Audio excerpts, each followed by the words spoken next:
मैंने अनादि ब्रह्म को मनुष्य माना। गरुण जी ने बार बार कागभूषुंड जी के चरणों में प्रणाम।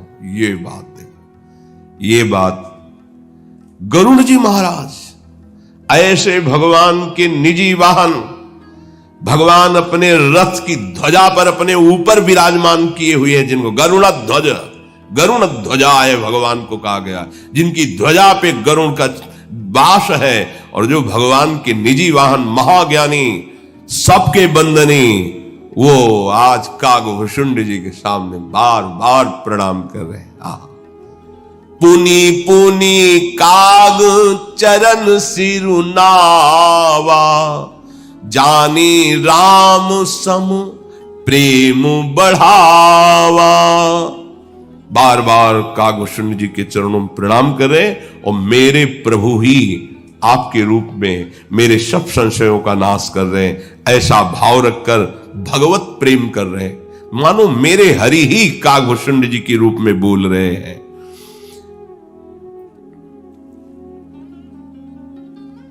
अब गरुण जी के मन में एक बात आई कि आज समझ में आ गया कि बिना गुरु के शुद्ध ज्ञान नहीं होता, बिना गुरु के इस मोह भवजाल से पार नहीं हुआ जाता। प्रणाम करके फिर करे, गुरु बिनु भव निधि तरई न कोई, जो बिरंची शंकर सम होई। संशय सर्प ग्रस्यो मोहिताता, दुख दुलहरी कुतर्क बहु ब्राता। तव स्वरूप गारुणी रघुनायक, मोहि जियायऊ जन सुखदायक। तव प्रसाद मम मोह नसाना, राम रहस्य अनुपम जाना। ताहि प्रशंसी विविध विधि, शीस नाय कर जोरी। बचन विनीत सप्रेम मृदु, बोल्यो गरुण बहोरी। प्रभु अपने अविवेक ते, बूझो स्वामी तो ही। कृपा सिंधु सादर कहो, जानी दास निज मोही।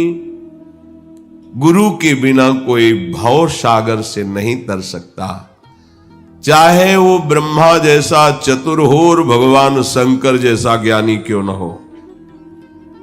हे तात, क्योंकि ये मेरा अनुभव है, गरुण जी कह रहे हैं, जब मुझे संदेह रूपी सर्प ने डस लिया तो मुझे जो क्लेश अशांति हुई, बहुत समझाने की कोशिश की पर मैं नहीं समझ पाया। बड़ी दुख संशय की लहरें। नाथ, जब आपके समीप आया और आपके रूप में प्रभु मुझे उपदेश किए, मेरे सारे संशयों का नाश हो गया, हृदय में अद्भुत प्रभाव प्रकाशित हो गया। बहुत प्रकार से स्तुति की गरुण जी ने काक जी की। सिर नवाकर हाथ जोड़कर प्रेम पूर्वक विनम्र और कोमल वचन से कहा, स्वामी, मैं अपने अविवेक के कारण पूछ रहा हूं, कृपा करके मुझे बताइए, अपना दास जान करके। तुम सर्वज्ञ तज्ञ तम पारा, सुमति सुशील सरल आचारा। ज्ञान विरति विज्ञान निवासा, रघुनायक के तुम प्रिय दासा। मैंने देखा आप सर्वज्ञ हैं, कहीं से भी प्रश्न करें तत्काल समाधान मिल जाता है। तत्वज्ञ हैं, आपको वास्तविक तत्व का बोध है, और आपके अंदर माया अविद्याजनित अहंकार भी नहीं है। उत्तम बुद्धि युक्त हो, सुशील हो, आपकी सरलता टपकती है, और वैराग्य और विज्ञान के तो आप धाम हो और भगवान के प्रिय दास हो, तो आप जैसे ऐसे महापुरुष को ये कौवे का शरीर क्यों मिला? ऐसा क्या? क्योंकि सब सद्गुण आप में विराजमान है और आप काक शरीर धारण किए हैं। कारण कवन देह यह पाई, तात सकल मोहि कहूं बुझाई। आपने कौवे का शरीर कहां पाया?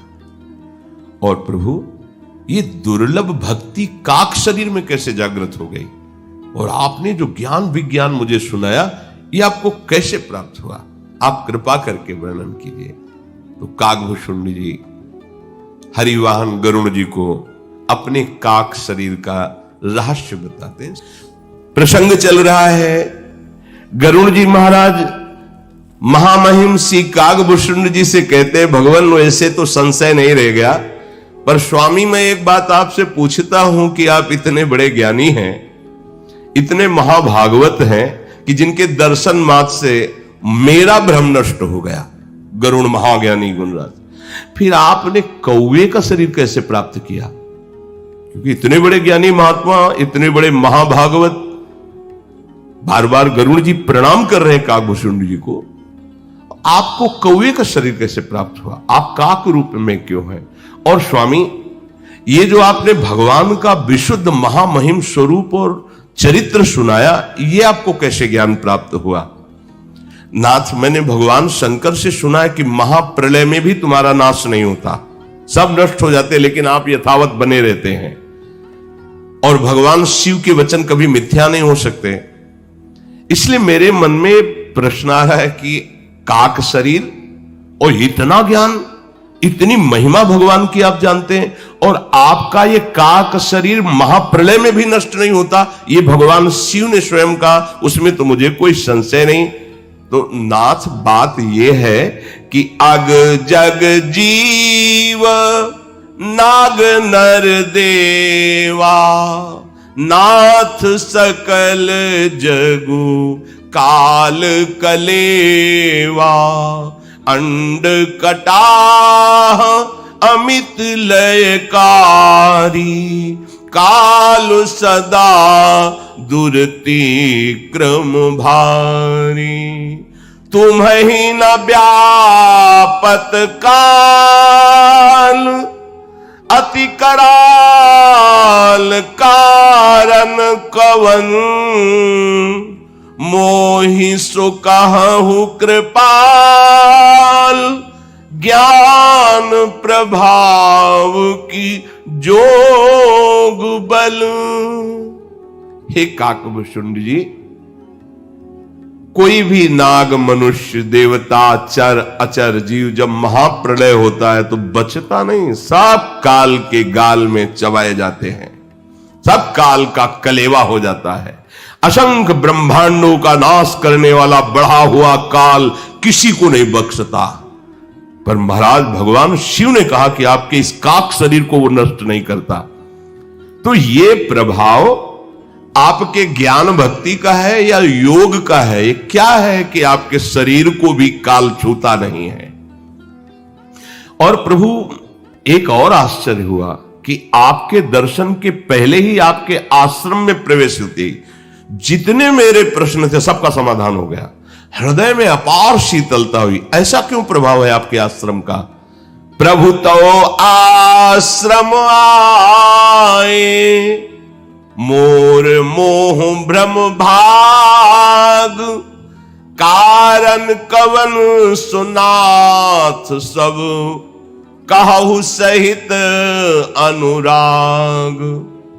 हे नाथ, इसका क्या कारण हो सकता है? गरुण जी की बात सुनकर श्री काकभूषुंड जी बोले, धन्य है, धन्य है, धन्य है, आप महाभागवत हो, इसीलिए ऐसा प्रश्न कर रहे हो। आपके प्रश्न को सुनकर मुझे बहुत जन्मों की याद आ गई है। मैं वो बात कहता हूं, आप आदर सहित सुनिए। देखो गरुण जी, इस मन और इंद्रियों को रोकना बहुत कठिन है। अनेक जप तपस्या यज्ञ शम दम व्रत वैराग्य विवेक योग विज्ञान, ये सब दिव्य भागवतिक कार्य हैं। इन सब का फल है भगवान के चरणों में प्रेम हो जाना। समस्त संयम नियम ज्ञान वैराग्य भक्ति, इन सब का फल है प्रेम हो। प्रभु अपने लगे, राधा रोमांच हो गया, मेरी श्री जी मेरी लाडली जी, हृदय भरा हुआ है प्रेम से।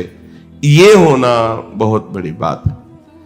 देखो, कल्याण के लिए कई साधन हैं, पर जो अनुराग है प्रेम, ये प्रभु को अधीन कर लेता है। मुझे काक शरीर बहुत प्यारा अब लगने लगा है, क्योंकि इसी से मुझे प्रभु की भक्ति प्राप्त हुई है। जैसे इस शरीर की निंदा की जाती है विषय सेवन के लिए, भगवत विमुख जो अधर्माचरण करते हो, नहीं, ये शरीर भी ब्रह्म रूप हो जाता है, ये शरीर भी भगवत स्वरूप हो जाता है। शरीर और शरीरी आत्मा, ये भेद तब तक रहता है जब तक भोक्ता और कर्ता भाव रहता है, नहीं तो सर्वम खलमिदम ब्रह्म, ये भी ब्रह्म स्वरूप, ब्रह्मविद ब्रह्मयु भवति, ब्रह्म स्वरूप ही हो जाता है। ब्रह्म स्वरूप हो क्या जाता है? वो तो है ही, केवल भोगों की मान्यता से भेद बुद्धि पैदा हो गई है। जब भोग वासना कर्ता भोक्तत्व भाव नष्ट हो जाता है, जहां अभेद हुआ, तो ये भी ब्रह्म स्वरूप ही है, ऐसा अनुभव होता है। इस शरीर का वो मैं बहुत प्यार करता हूं, क्योंकि इससे मुझे भगवान की भक्ति मिली है, भगवान का प्रेम मिला है। गरुड़ जी, वेदों में ऐसी नीति है कि सज्जन पुरुष कहते हैं कि यदि भगवान का प्रेम प्राप्त हो तो अत्यंत नीच भी, तो वो परम पूजनीय हो जाता है, परम वंदनीय हो जाता है, परम प्यारा हो जाता है। तो यद्यपि शरीर अत्यंत नीच है, काक शरीर, पर इससे मुझे सच्चिदानंद प्रभु का प्रेम प्राप्त हुआ, इसलिए मैं कभी इसको त्यागता नहीं हूं। रेशम कीड़े से होता है, कीड़े से ही पैदा होता है रेशम, और उसके वस्त्र बनते हैं। अपवित्र कीड़ा होता है, पर रेशम को परम पवित्र माना जाता है, रेशम पवित्र माना जाता है। उस अपवित्र कीड़े का आदर होता है, क्योंकि उससे रेशम प्रकट होता है। ऐसे ही ये अपवित्र कीड़ा की तरह शरीर है, पर इससे भजन होता है, भगवत भक्ति होती है, साधु सेवा होती है, भगवत स्वरूप संसार की सेवा होती है, इसलिए बहुत अच्छा है। और अगर ये केवल अधर्माचरण में, तो धिक्कार योग्य है। फिर क्या है? ये थैला है, मलमूत्र भरा हुआ है, फट जाएगा किसी दिन। जैसे पानी का बुलबुला अच्छा दिखाई दे रहा है, किस सेकेंड फूट जाए कोई पता नहीं।